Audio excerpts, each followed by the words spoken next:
بیان کیا جاتا ہے کہ ایک نوجوان سخت بیمار ہوا، جس پر اس کی والدہ نے نظر مانی کہ اللہ تعالیٰ میرے بیٹے کو شفا عطا فرما دے تو میں 7 دن کے لیے دنیا سے نکل جاؤں گی۔ چنانچہ شافی مطلق نے مریض کو شفا عطا فرما دی، مگر وہ عورت اپنی نظر پوری نہ کر سکی۔ اس کے بعد اس عورت نے خواب دیکھا کہ کوئی بزرگ فرما رہے ہیں، اے خدا کی بندی، تو اپنی نظر پوری کر تاکہ خدا کی باز پرست سے محفوظ رہ سکے۔ صبح ہوئی تو اس عورت نے اپنے لڑکے کو بلا کر تمام واقعہ بیان کیا اور اس سے کہا کہ قبرستان میں میرے لیے قبر کھود کر مجھے اس میں دفن کر دے۔ چنانچہ لڑکے نے اپنی والدہ کے حکم کی تعمیل کی اور اسے زندہ ہی دفن کر دیا، اور اس عورت نے قبر میں دعا کی کہ اے میرے پروردگار، میں نے اپنی وسعت کے مطابق اپنی نظر پوری کر دی، اب تو مجھے قبر کی آفتوں سے محفوظ رکھ۔ اتنے میں کیا دیکھتی ہے کہ اس کے سر کی جانب ایک روشن دان ہے۔ عورت نے اس روشن دان میں جھانکا تو ایک باغ نظر آیا جس میں 2 عورتیں موجود تھیں، جنہوں نے اس عورت کو آواز دی کہ بی بی ہمارے پاس چلی آ۔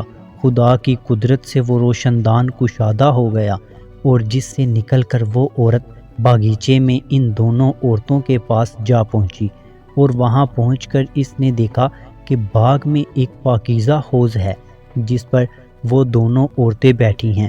اس عورت نے ان دونوں کے پاس پہنچ کر ان دونوں کو سلام کیا، لیکن ان میں سے کسی نے اس کے سلام کا جواب نہیں دیا۔ اس عورت نے ان سے پوچھا کہ تم تو ابھی بات چیت کر رہی تھی، آخر میرے سلام کے جواب سے کیا معنی پیش آیا؟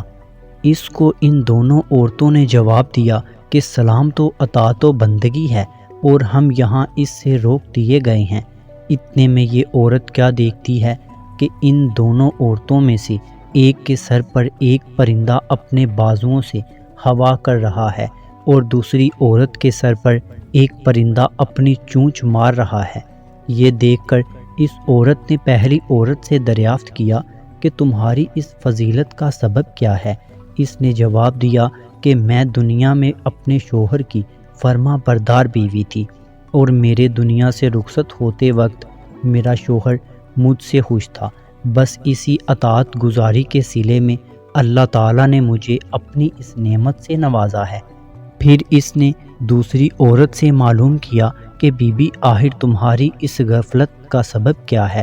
تو اس نے بتایا کہ میں تھی تو نیک بخت، مگر شوہر کی فرما بردار نہ تھی، اور میرے دنیا سے رخصت ہوتے وقت میرا شوہر مجھ سے ناخوش تھا، لہٰذا میری نیک بختی کا صلہ اللہ تعالیٰ نے مجھے یہ باغ عطا فرمایا، لیکن شوہر کی نافرمانی اور ناراضگی کے باعث میں اس عذاب میں مبتلا ہوں۔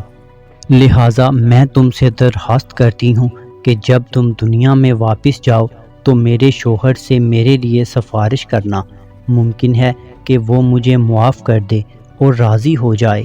چنانچہ جب اس مدفونہ عورت پر 7 دن گزر چکے تو ان دونوں عورتوں نے اس کو بتایا کہ دیکھو اب تم اپنی قبر میں چلی جاؤ، تمہارا لڑکا آیا ہوا ہے۔ اس بات کو سن کر اس عورت نے اپنی قبر میں آ کر دیکھا تو معلوم ہوا کہ اس کا لڑکا قبر کھود رہا ہے۔ پھر جب وہ لڑکا اپنی والدہ کو لے کر گھر پہنچا تو خبر مشہور ہو گئی کہ فلاں عورت اپنی نظر پوری کر کے قبر سے نکل کر آئی ہے۔ اس خبر کو سن کر جوک در جوک لوگ اس کی ملاقات کو آنے لگے، جن میں اس عورت کا شوہر بھی تھا، جس نے اس عورت سے اپنی سفارش کی درخواست کی تھی۔ اس عورت نے اس شخص سے اس کی بیوی کا تمام حال بیان کر کے اس کی سفارش کی، جس پر اس شخص نے بیوی کا قصور معاف کر دیا۔ تو اس عورت نے خواب میں دیکھا کہ اس کی بیوی اس سے کہہ رہی ہے کہ بی بی تیری وجہ سے اللہ نے مجھے عذاب سے نجات دے دی، تیرے بھی اللہ گناہ معاف کرے اور تجھے اس کی بہتر جزا عطا فرمائے۔ دیکھو شوہر کی فرما برداری کا کتنا بڑا صلہ ہے۔ اللہ تعالی ہماری تمام بہنوں کو اطاعت شوہر کی توفیق عطا فرمائے اور ہر آن حقوق العباد کی فکر کرنے اور اسے پورا کرنے کی توفیق عطا فرمائے۔ آمین یا رب العالمین۔